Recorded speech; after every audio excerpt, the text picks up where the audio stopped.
A dog guarded a millionaire's yacht and found a drowning stranger with his wife's necklace. If you believe some storms are meant to destroy, wait until you see the ones that bring people back.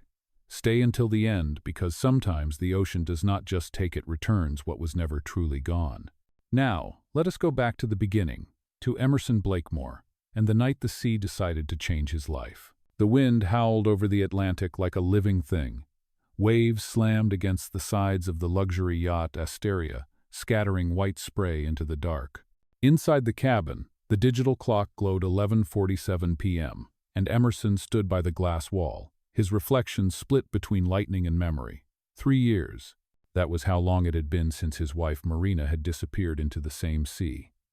Her necklace's a silver pendant shaped like a crescent was the only thing never found.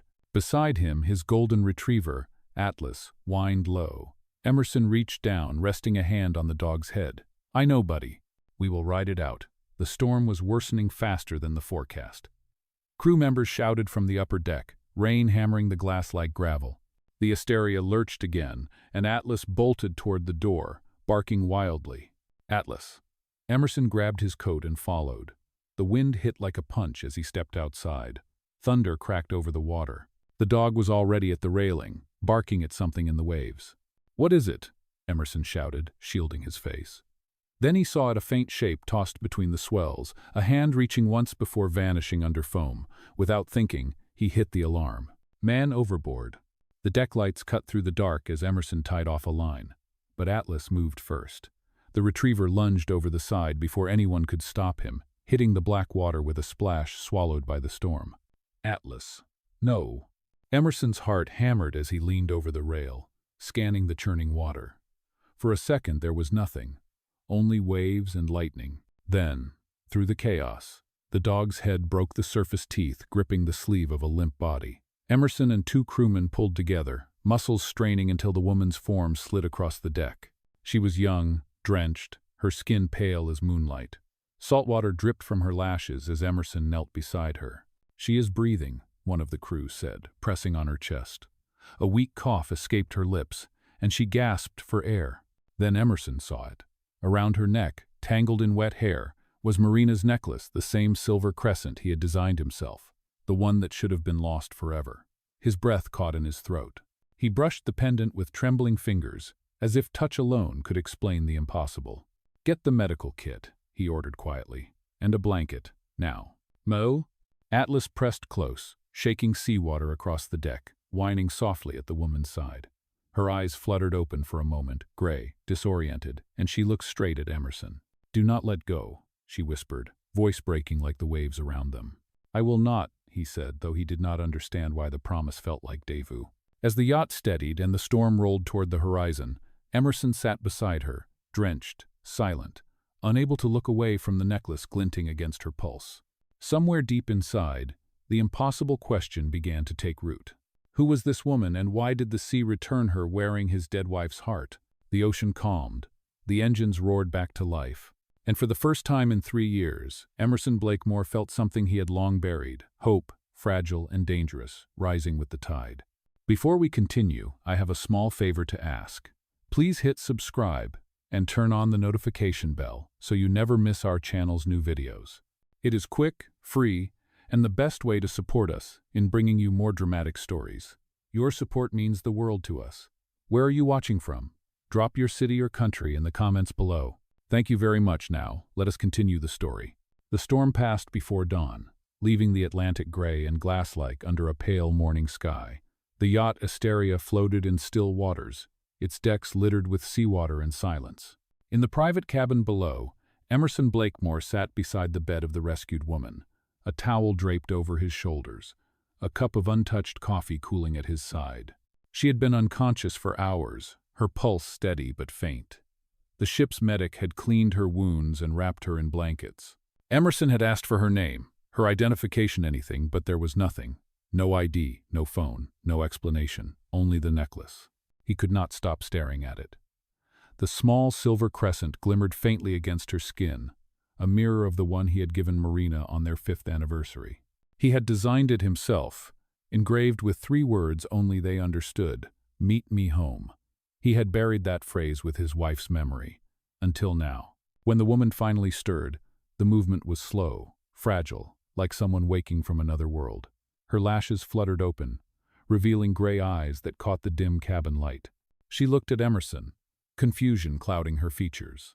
"Where am I?" she whispered. "You are safe," Emerson said quietly. "You were found in the water last night. You are aboard my yacht, Asteria." She tried to sit up, wincing from the effort. "The storm. It is over. Yo." Her gaze drifted toward Atlas, who lay curled near the doorway, tail thumping softly. A small smile touched her lips.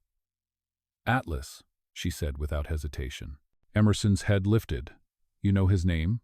"I do not know how," she murmured, pressing a hand to her temple. "It just came out." He studied her closely. "What is your name?" A long pause. Her fingers moved to the necklace, tracing the shape of the crescent. "Carina," she said finally. "Carina Ortega. Come away. Do you remember how you ended up in the ocean?" Her eyes filled with shadows. "Pieces," she whispered. "Flashes of light, a crash water, then nothing." Emerson leaned back slowly, his heart tightening. He had seen shock before. He had lost people before, but something about her felt different. There was a calmness beneath her fear, a familiarity he could not explain. "I will have you checked at the hospital when we dock," he said. "You need rest." "Hi." Carina nodded faintly, but her attention remained on the pendant. "This necklace," she said softly. "It feels like it belongs to someone I loved." Emerson's throat tightened. He turned away toward the window, where sunlight was spilling over the waves. "It did," he said under his breath. Hours later, the yacht anchored at a private marina along the coast of Maine.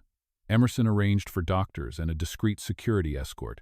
News of his rescue would spread fast, especially because the Blakemore name always did. He could already imagine the headlines: "Billionaire saves mysterious woman at sea." As Carina stepped onto the pier, wrapped in one of Marina's old coats, the resemblance struck him again, the same height, the same quiet grace, even the same way she tucked a loose strand of hair behind her ear.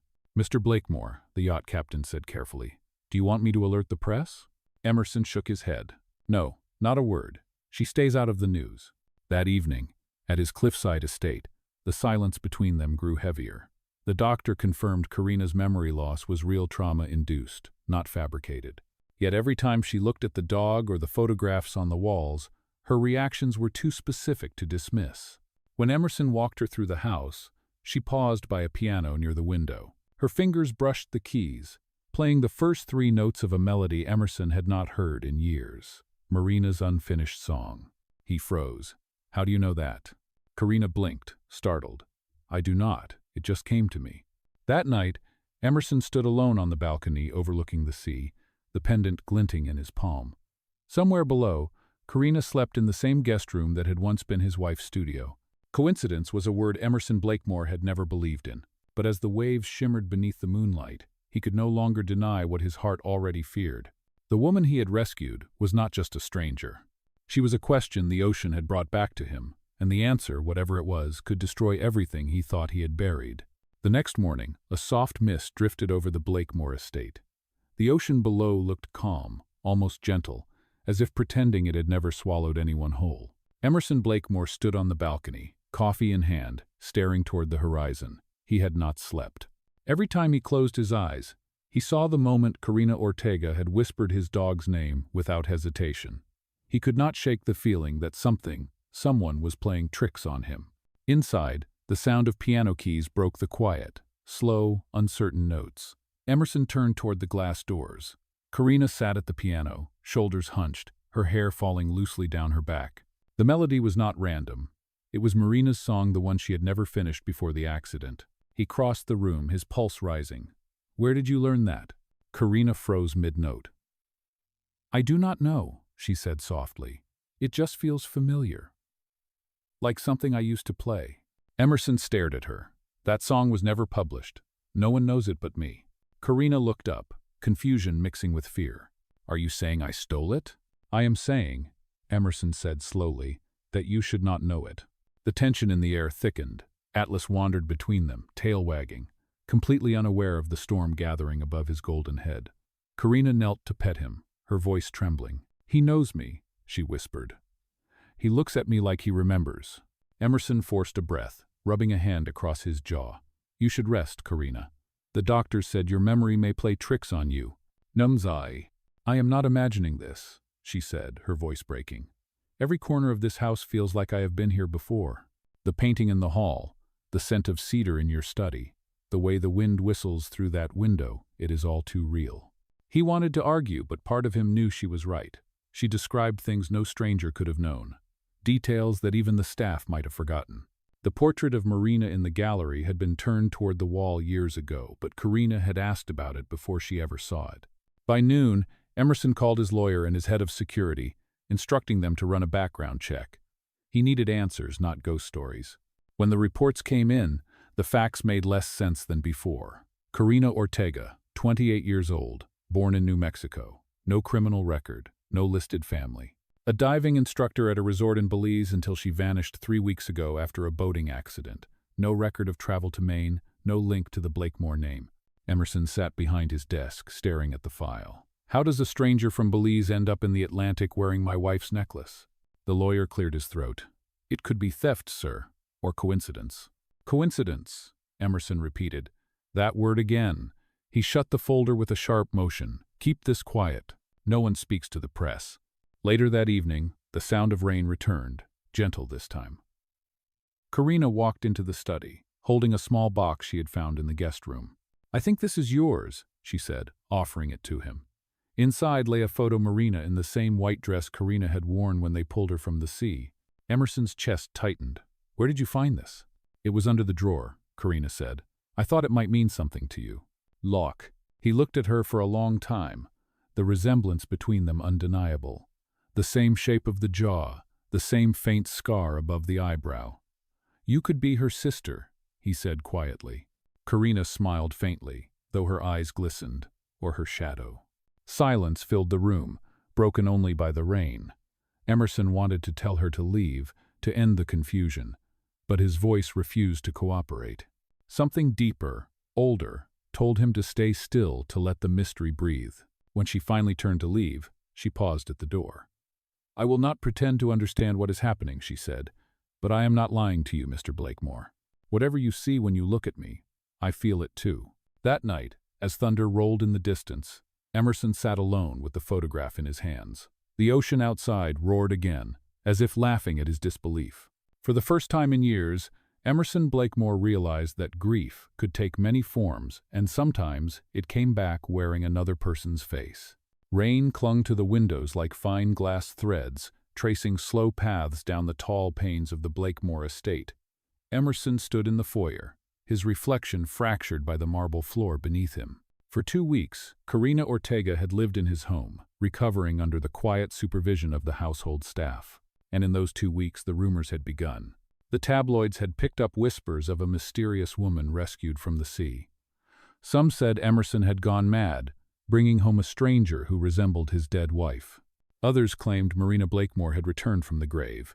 Investors called. Board members questioned his state of mind. His company's stock trembled like glass. Emerson needed a solution. He needed control. That morning, his publicist's voice cracked through the phone like static. "You cannot hide her forever, Emerson.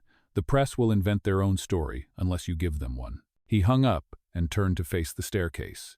Carina was there, barefoot, wearing a light sweater over Marina's old jeans. She looked like she had walked out of a dream, his or someone else's. "You heard," he said. "I did," she replied softly. "They are saying I am her." Emerson's jaw tightened. "It has gone too far. The company cannot take another scandal." "Hoa. What do you want me to do?" she asked. He met her eyes. "You are going to be Marina, temporarily, until this dies down." Carina stepped back, her breath catching. "You want me to pretend to be your wife?" "It is a contract," Emerson said, his tone firm but not cruel. "You will not be her in private, only in public appearances. It is the only way to protect you and me from the chaos out there." Carina's hands trembled at her sides. "And if I say no?" "Then the reporters will tear you apart," he said quietly. "They will say you are an imposter, a liar, a thief. You deserve better than that." Silence stretched between them, thick and cold. Finally, she nodded once. "Then write the rules." That evening, Emerson placed a folder on the piano, 5 pages, neatly typed. The contract. Carina stood beside the open window, as he read the terms aloud. 1, he said. This arrangement lasts 30 days. 2, you will appear at 3 public events as my spouse. 3, no discussion of money, inheritance, or Marina's death. 4, you will stay in the estate for your safety. 5, he hesitated, you will not fall in love with me.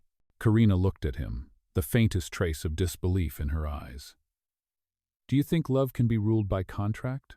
I think it is safer if we pretend it can, he answered. She signed her name with steady hands. Carina Ortega. The sound of the pen scratching the paper seemed to echo longer than it should. Over the next days, the transformation began. The staff helped her prepare for the upcoming charity gala, the same event Marina used to host each spring. A stylist brought gowns from New York. A tutor coached her on Blakemore family history and social etiquette. Atlas followed her everywhere, as if confirming her role to the world. Each night, Emerson watched her from a distance, how she carried herself, how she smiled politely at the servants, how she laughed quietly when Atlas rolled over for attention. It was haunting and comforting at once. On the morning of the first public event, Carina stood before the mirror, the diamond necklace catching the light. I look like her, she said softly. Emerson stood behind her. That is the point. She turned, meeting his reflection. And if I start to feel like her? He hesitated, then said, Then you remind yourself who you are. When they arrived at the gala, camera flashes exploded like lightning. The crowd gasped as they entered the billionaire and his wife reborn. Emerson's hand brushed hers, the gesture formal, practiced. Yet when she looked up at him, the line between pretense and reality wavered. As the orchestra began to play, she whispered under her breath, Rule number 5 will not hold. What's I sing? He pretended not to hear, but her words followed him all night, wrapping around his thoughts like a tide that refused to recede. And as the cameras flashed brighter, Emerson Blakemore realized the lie he had created to protect his world might be the one that finally breaks it. The night of the charity gala glowed with gold and glass. Chandeliers shimmered over hundreds of guests, and the hum of music blended with polite laughter. Cameras clicked every few seconds as Emerson Blakemore guided Carina Ortega through the ballroom like a man walking beside a ghost. Every step, every glance, every polite smile carried the weight of memory. To the world, they looked perfect billionaire and wife reunited after tragedy. To Emerson, it felt like standing inside a painting he could not escape. Smile, he whispered near her ear. Carina turned her head slightly, the corner of her lips curving into something practiced yet graceful. I am smiling, she said. You just are not used to seeing me do it. Her tone caught him off guard. It was playful, teasing, the way Marina used to speak when she wanted to break his focus. He glanced down at her, and for a fleeting moment, he forgot the lie they were living. As the night continued, Carina moved through the crowd with natural ease. She shook hands, thanked donors, and even charmed an elderly board member who had once been Marina's harshest critic. Emerson watched in disbelief as people leaned into her warmth, accepting her as if she truly belonged there. During a quiet moment between speeches, Carina found him near the balcony. You did not tell me how exhausting pretending to be someone else would be, she said, her voice softer now. It was not supposed to be easy, Emerson replied. It was supposed to be safe. Oh, she looked up at him, her gray eyes searching. You keep saying that word safe as if you are afraid of something worse than lies. Emerson turned toward the sea beyond the ballroom windows, his reflection caught against the glass. Lies can be managed, the truth cannot. Before she could respond, a voice called out behind them, Mr. Blakemore. It was Charles Vance, one of his oldest business partners and one of the men who had always questioned Marina's death. I have to say, your wife looks radiant. The whole city is talking about her return. Emerson forced a polite smile. We appreciate the support. Charles raised a glass. To second chances. Carina's gaze flickered, unsettled. Emerson stepped closer to her, resting a steadying hand at her back. The crowd watched, whispering, smiling, capturing every gesture with their phones. When the orchestra began to play, Emerson offered his hand. Dance with me, he said. I am not sure I remember how, she replied, a faint tremor in her voice. Then let me lead. They moved slowly at first, careful, mechanical. But as the song deepened, Carina relaxed into the rhythm. The way she moved the tilt of her chin, the quiet grace of her steps, it all felt too familiar. Emerson's throat tightened. You really are her mirror, he whispered. Carina looked up. And you? Are you the man she loved or the man who buried her? The question hit him like a wave. He had no answer. When the music stopped, applause filled the room. Carina smiled for the cameras, but her eyes told a different story, one of exhaustion, confusion, and something dangerously close to affection. Later, as they returned to the estate, the silence between them carried the echo of that dance. Emerson loosened his tie, pacing near the window. "You were perfect tonight," he said finally. Carina sat by the fireplace, the necklace glinting in the low light. "Perfect," she repeated softly. "It sounds more like a costume than a compliment." "You knew the rules," he reminded her. "Yes," she said, her gaze lifting to meet his. "But you forgot to add one, Emerson." He frowned. "Which one?" "Do not fall for the lie you created." For a long time, neither spoke. The fire cracked.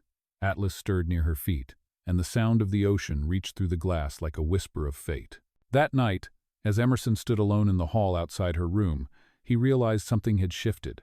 The contract that was supposed to protect them was beginning to dissolve, and what replaced it was something far more dangerous, something neither of them could control. And for the first time since the storm, Emerson Blakemore was no longer sure who was saving whom.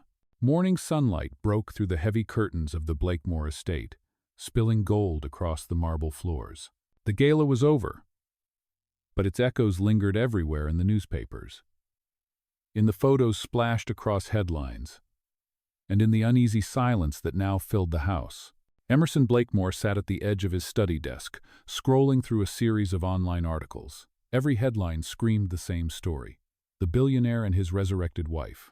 Every image captured him, and Carina in the spotlight, dancing, smiling, looking like love had returned from the dead. It should have comforted him. Instead, it terrified him. The sound of footsteps drew his attention. Carina appeared in the doorway, still wearing the sapphire earrings from the night before. Her hair was loose, her face calm, but her eyes carried a quiet storm. "So we fooled them," she said softly. Emerson set the tablet down. "You were remarkable." She smiled faintly. "I was convincing." "You mean?" "Convincing enough to make half the board forget their doubts," he admitted. "You may have saved my company." So Carina's gaze lingered on him. "And who is going to save you?" He frowned. "From what?" "From yourself," she said. "You have been living in a cage built from grief, Mr. Blakemore. You think control will keep you safe, but it only keeps you alone." Her words hit deeper than she realized. Emerson rose from his chair and walked toward the window. The sea was calm, glimmering beneath the morning light. "You speak as if you know me," he said quietly. "I do not know why," Carina replied, "but every time I look at you, I feel like I do." Emerson turned to face her. "You should not say things like that." "Why not?" she asked, her voice steady.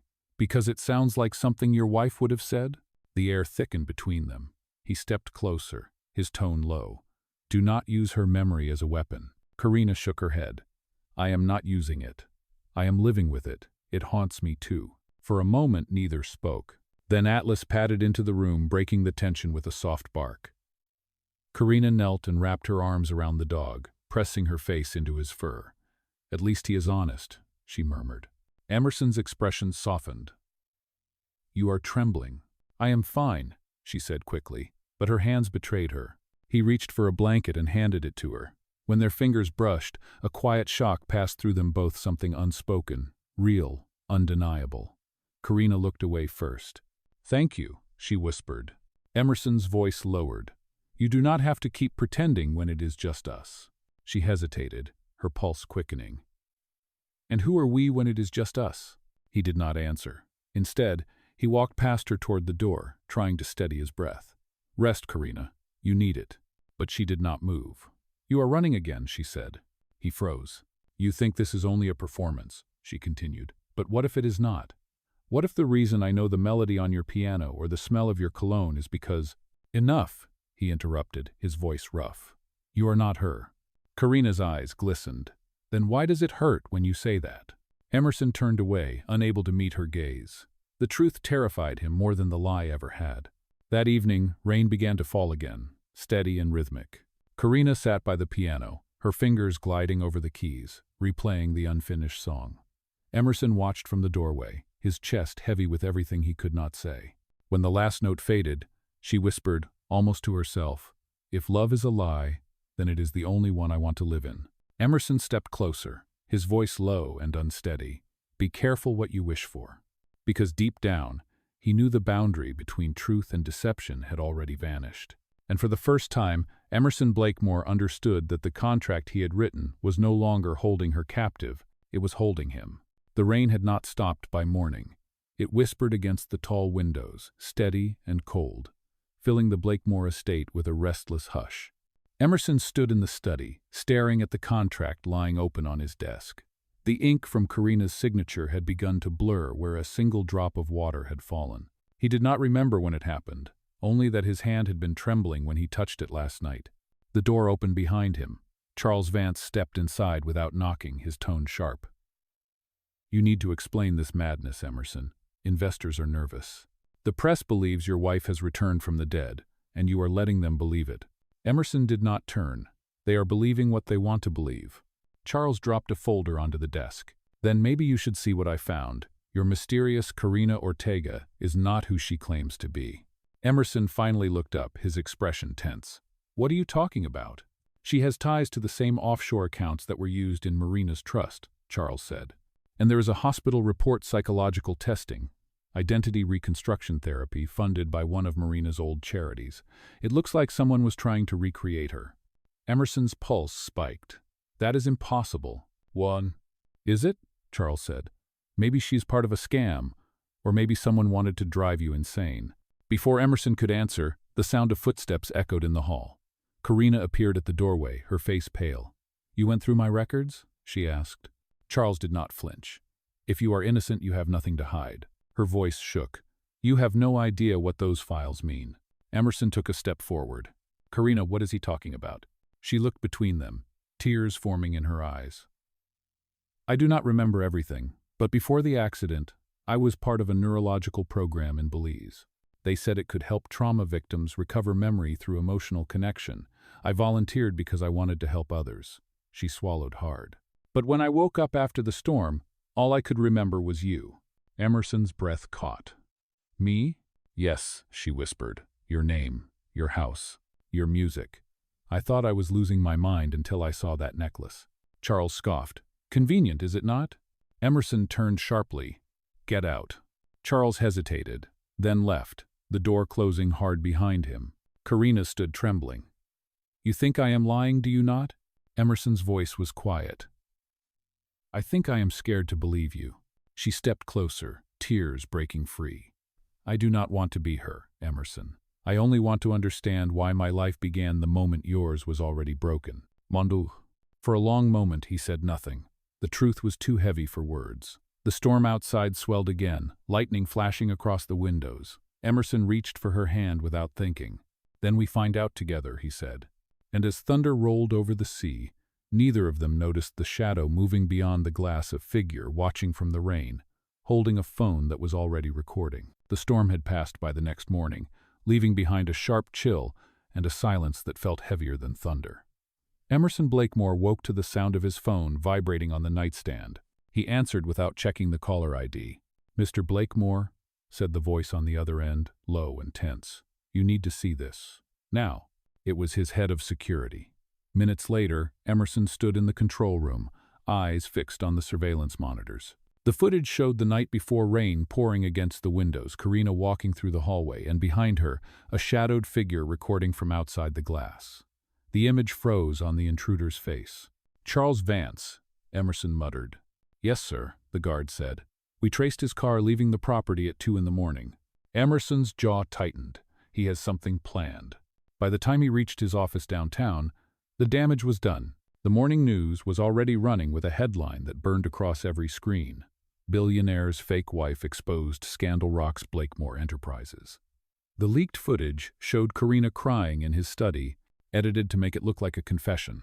Reporters flooded the building entrance. Cameras flashed. Emerson's phone buzzed non-stop with calls from investors, lawyers, and public relations officers begging for a statement. But all he could think of was Carina alone at the estate, seeing her face turned into a spectacle. He drove back faster than he should have. The gates were already surrounded by journalists shouting questions. Is she an imposter? Did you fabricate your wife's death? Was it all for sympathy? Inside, Carina sat on the living room floor, clutching Atlas, her eyes red from crying. The television played the footage on repeat. When she saw him, she stood, shaking. "They are saying I did this," she said, her voice raw. "That I used you, that I wanted your money." "Emerson, you have to believe me." "I do," he said immediately. "But they will not. Not unless we give them the truth." Carina shook her head. "You mean your version of it?" He stepped closer. "No, ours." Her gaze met his. "Then tell me what the truth is, Emerson. Was I part of your grief, or am I just another chapter in it?" Before he could answer, the door burst open. 2 police officers entered, led by an investigator holding a warrant. "Mr. Blakemore," the man announced, "you are under investigation for fraud and identity concealment related to the Blakemore Foundation." Emerson's entire body went cold. "This is Vance," he said under his breath. "He set this up." Carina reached for his hand, gripping tightly. "Then let me fix it." "Carina, please," she said. "Let me prove who I am. Let me end what he started." "Hosa." Emerson looked into her eyes and saw something unshakable fear. Yes, but also determination. "All right," he said finally. "We end it together." Outside, the storm clouds gathered again, darker than before. This time, it was not the sea threatening to drown them, it was the truth itself. The next 48 hours unfolded like a storm with no mercy. The scandal swept across every media outlet, from morning television to financial columns. Headlines accused Emerson Blakemore of manipulating charity funds, of fabricating his wife's death, of marrying a stranger for sympathy. Every accusation carried Charles Vance's fingerprints, polished and poisonous. Carina refused to hide. She stood before the mirror in the guest room, fastening the silver crescent necklace around her neck. Her reflection trembled, but her resolve did not. "If he built this lie," she whispered to herself, "then I will end it in the open." At noon, the press conference began at the headquarters of Blakemore Enterprises. The auditorium overflowed with reporters and cameras. Emerson stood on the stage, stoic, a man braced for ruin. Carina walked out beside him, calm but pale, her presence drawing an audible gasp from the crowd. "Ladies and gentlemen," Emerson began, his voice even, "you have been told a story about deceit, about a man and a woman who conspired to deceive the world. But you were told that story by the wrong man. Liu." He looked directly into the nearest camera. "Charles Vance used my wife's memory to destroy me. He planted false documents, falsified medical reports, and manipulated this woman's past. He wanted control of my company. What he did not count on was that the truth has its own way of surfacing." Gasps rippled through the room as the lights dimmed. Emerson nodded toward the screen behind him. Footage played security video showing Vance entering the estate, setting up hidden cameras, transferring files onto a hard drive. The evidence was undeniable. Carina stepped forward then, her voice steady though her hands trembled. "My name is Carina Ortega. I survived a boating accident in Belize. The necklace I wore when I was rescued belonged to Carina Blakemore. It was recovered by chance in the wreckage, a piece of jewelry donated to the research program I volunteered for. When I awoke, my memories were fractured, and her name lived among them. I was never her. But through this man, I learned what she meant, and what love still can mean." The room fell silent. Reporters lowered their cameras. Emerson reached for her hand. Within hours, the authorities issued a warrant for Vance's arrest. He was found attempting to flee the state, carrying the forged trust documents that had framed them both. The headlines changed overnight. Billionaire exonerated after partner's fraud exposed. Weeks later, the house by the sea stood quiet again. The air smelled of salt and rain, but peace had returned. Emerson walked into the gallery where the portrait of Carina once hung. In its place, a new canvas waited, an unfinished painting Carina had started herself. He stood beside her as she brushed the final stroke across the horizon. "What do you see?" she asked. Emerson smiled faintly. "A beginning, not an ending." Carina turned toward him, the necklace catching the sunlight. "Then let us start there." He reached into his pocket and held out a small velvet box. Inside was a ring, simple, golden, engraved with 3 familiar words. "Meet me home." This time, when he said it aloud, it was not a promise to the past. It was a vow to the future. Atlas barked once, as if sealing the moment. And somewhere beyond the waves, the ocean finally fell silent, having returned what it once took away.